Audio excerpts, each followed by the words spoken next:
नमस्कार, छायाच किचनमध्ये आपलं मनपूर्वक स्वागत आहे. आज मी दाखवणार आहे तुम्हाला घेवड्याची शेंग. कोणी कोणी याला वालाची शेंग पण असं म्हणतात. तर ही वालाची शेंग चरचरीत लागू नये म्हणून मी इथं टिप्स आणि ट्रिक्स पण सांगितलेलं आहे. तर जे कोणी माझ्या चॅनलवर नवीन असाल तर लाईक, शेअर, सबस्क्राईब करायला विसरू नका आणि माझा व्हिडिओ शेवटपर्यंत बघा. आज मी बनवणार आहे बघा घेवड्याची शेंग. इथं मी 1/4 किलो शेंग आणलेलं आहे बघा, देशी एकदम घेवड्याची शेंग. ही थंडीमध्ये म्हणजे बाजारात ही खूप असे प्रमाणात येते आणि इतर वेळे पण येते, पण देशी नसते ही. वर्षातून ह्या थंडीमध्ये असते ही देशी शेंग बघा. आपण आता हे निवडून घ्यायचे आहे. याच्या बघा अशा हे करून शिरा काढायच्या आहेत बघा. हे बघा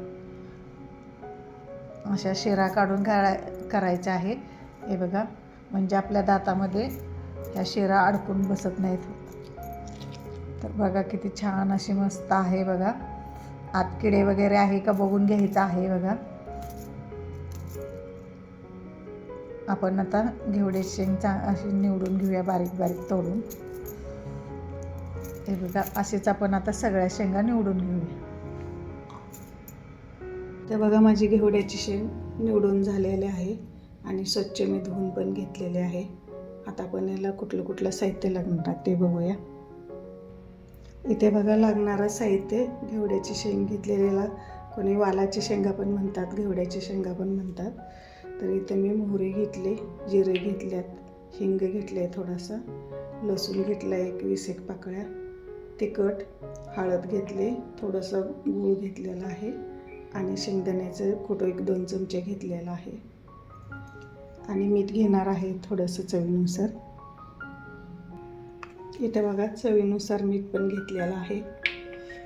आता आपण फोडणी टाकून घेऊया. इथे बघा मी कढई गरम करायला ठेवलेले आहे. आपण छोटे 3-4 चमचे तेल घालून घेऊया.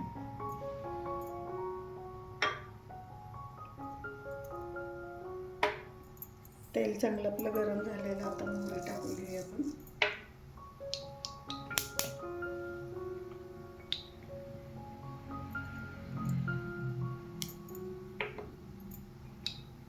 इथे बघा मोहरी पण आपली चांगली तडतडायला लागलेली आहे बघा.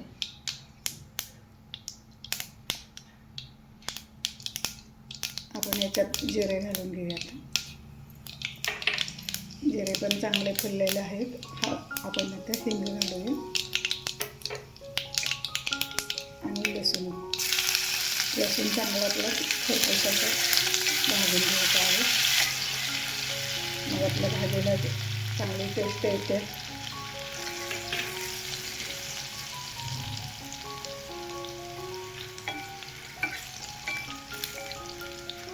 इथे बघा आपला लसूण पण चांगला भाजलेला आहे. आपण आता इथे घेवड्याची शेंग घालून घेऊया. चांगली आपण परतून घेऊया 2 मिनिट.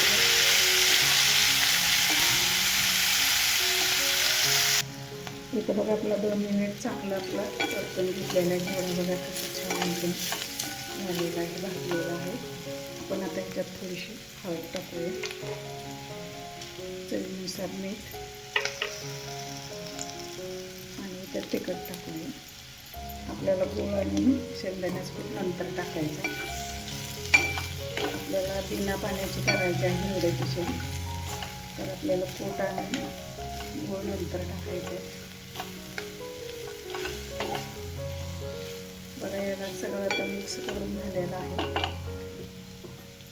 आपण याच्यावरती आता ताट झाकून ठेवूया आणि मध्ये मध्ये 1-1 मिनिटाला आपण उघडून बघायचं आहे, नाहीतर खाली करपू शकते. वरती आपण याच्यावरती पाणी ठेवायचं आहे.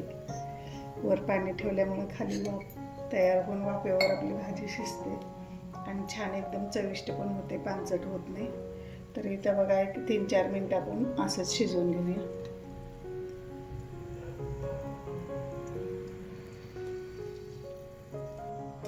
तर इथं बघा आपण आता उघडून बघूया.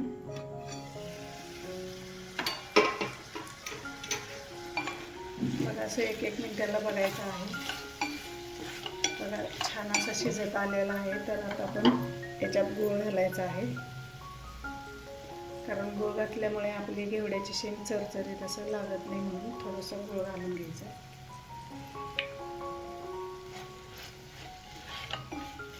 आणि याला परत हलवून घ्यायचं.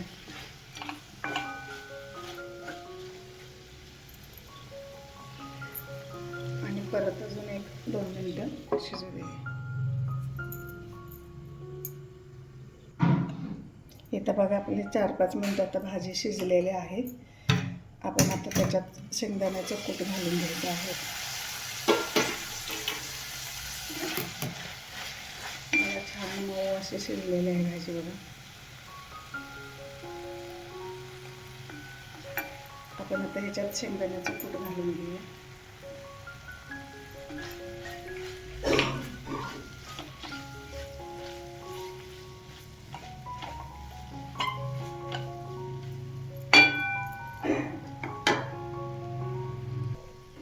तर मी शेंगदाण्याचं कूट घालून घेतलेलं आहे बघा. छान आता चांगली परतलेली आहे आणि शिजलेले पण आहे कूट टाकल्यानंतर 1 मिनिटभर. आता आपण गॅस बंद करूया बघा. एकदम छान मऊसूत अशी शिजलेले आहे बघा, बघू शकता. अगदी न पाणी घालता अगदी व्यवस्थित शिजलेले आहे आपली घेवड्याची शेंग. पण आता गॅस बंद करूया आणि सर्व करू. नमस्कार, छायाज किचनमध्ये आपले मनपूर्वक स्वागत आहे. आज मी तुम्हाला दाखवणार आहे घेवड्याची शेंग. याला कोणी कोणी वालाच्या शेंगा पण म्हणतात. तर ही वालाची शेंग म्हणजे आपल्याला चरचरीत लागू नये म्हणून याला मी टिप्स आणि ट्रिक्स पण सांगितलेले आहे. तर माझा व्हिडिओ शेवटपर्यंत बघा. जे कोणी चॅनलवर नवीन असाल तर लाईक, शेअर, सबस्क्राईब करायला विसरू नका. बघा किती छान मस्त असे एकदम घेवड्याची शेंग झालेले आहे. इथं माझी घेवड्याची शेंग करून तयार आहे. माझी रेसिपी आवडली तर लाईक करा, शेअर करा, सबस्क्राईब करा. माझा व्हिडिओ शेवटपर्यंत पाहिल्याबद्दल तुमचे खूप खूप खूप धन्यवाद.